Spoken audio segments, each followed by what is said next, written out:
What up, Cucks? It's your boy, The Hater, and sorry for the audio quality. I'm in my car because I came home a little late. Figured I'd do this so as not to wake my neighbors, my fiance, or our guest. So deal with it, Cucks. AEW, which I watched in the car while I was driving. Shout out to Hulu, you know what I'm saying? It was a very boring watch / listen to. Didn't enjoy it at all, but I figured I'd do it for the people. So make sure you hit that subscribe button, you like, and you comment so you can help your boy out. Let's get started. The show starts off with MJF, who is looking shredded as hell. I gotta give props where props are due, you know?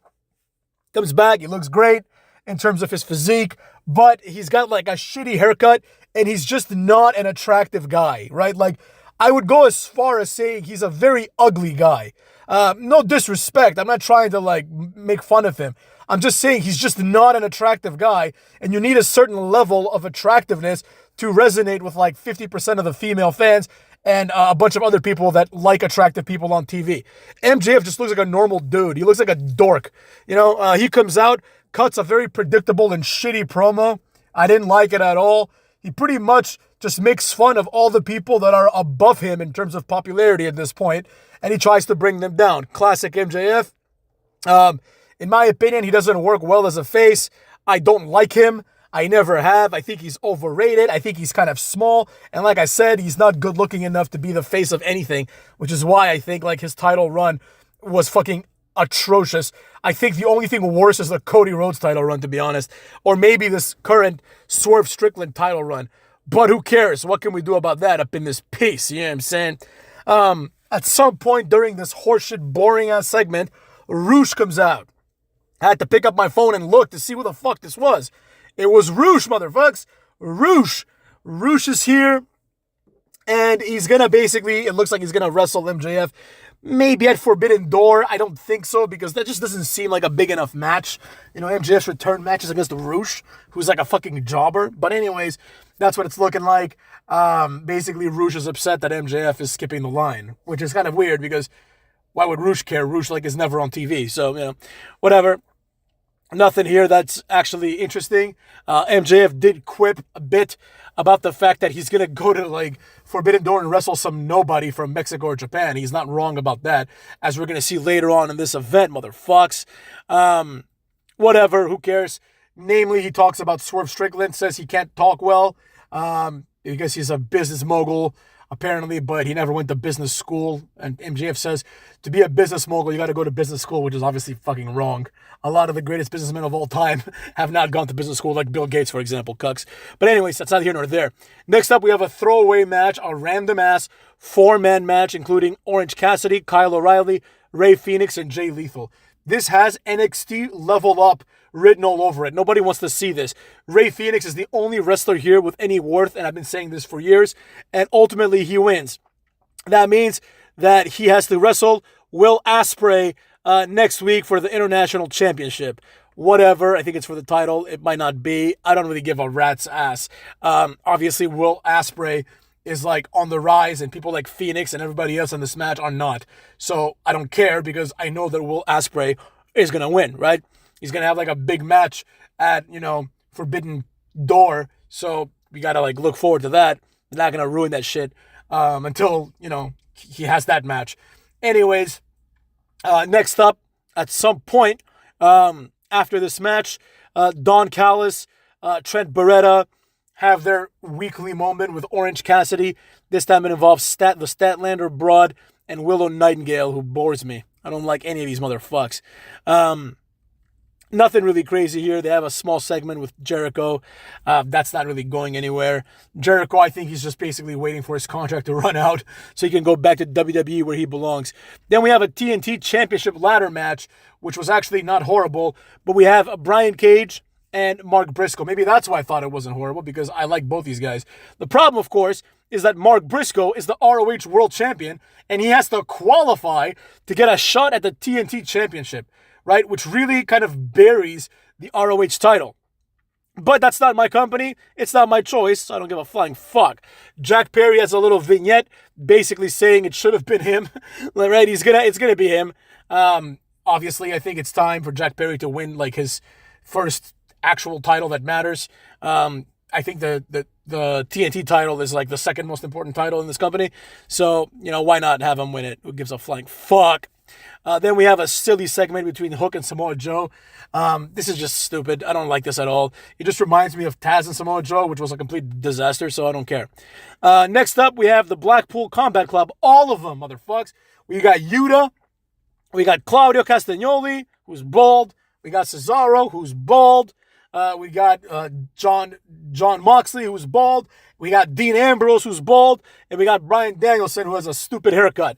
Nevertheless, it doesn't matter. It's these four against the team of, I wrote this down somewhere, motherfucks, Magnus Volador Jr., who I've actually heard of, Rudigo, I don't know who Rudigo is, and Esfinge.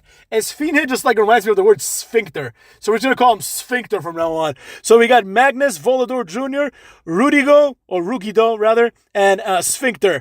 They have a meaningless match. Nobody knows who the fuck these guys are. At least I didn't, and I'm sure most people didn't.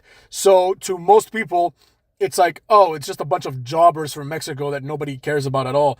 It reminds me of when TNA, would do the World X Cup, but that was pretty awesome because they already had like Team Canada at minimum, in TNA. Then they'd have like Team USA, which was like Chris Sabin usually and people like that. Then they'd have like Team International where they take like, some Japanese wrestler they got, Tigre Uno, maybe like Sanjay Dutt and Bill from India, and just have them be part of like Team International. And then they might invite like, I don't know, Team Japan or Team Mexico or something like that, right? And those people were nobodies, but it doesn't matter because they were good nobodies, right? Like I still remember some of them. Ray Bucanero. Remember Ray Bucanero from his TNA run? He did a couple of moves and he was entertaining. Volador Jr. was one of those guys too, and it's good to see that he's in the exact same position he was at before. Nevertheless, who cares? Obviously, the Blackpool Combat Club, which is completely directionless at this point, they win. It goes without saying, right? Then we have a little vignette with Mercedes Moné and Stephanie Vacquier. I don't give a shit. I don't care about this match at all. Nobody cares about this match.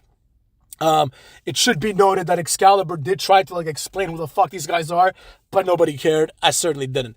Then we had Mariah May, who everyone's freaking out about because they say she's very attractive.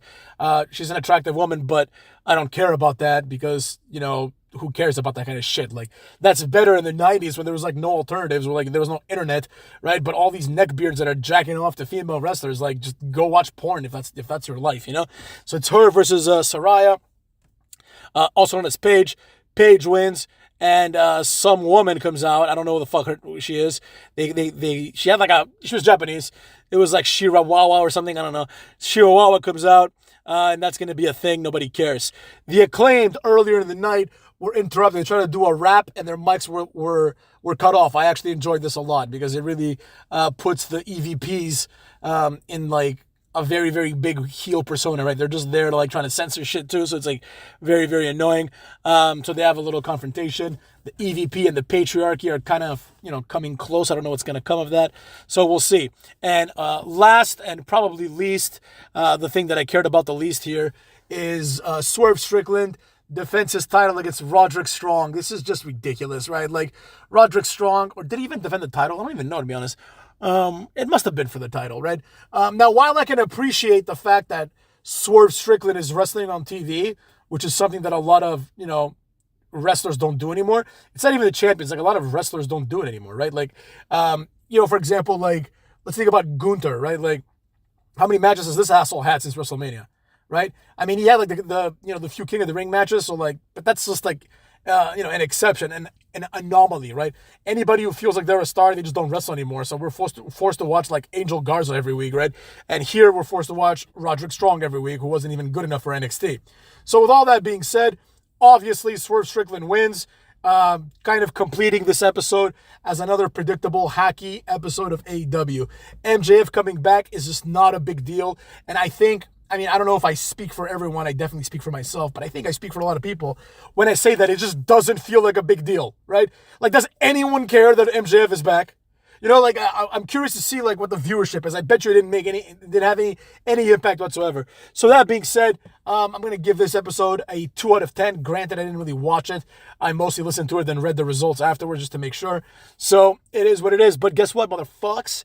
I don't give a rat's ass. It sounds like I missed absolutely nothing. Everyone in this show is a cruiserweight or like a Mexican cruiserweight, which is even worse because they just wear masks and they have nothing that differentiates them from each other. So that being said, I don't give a flying fuck.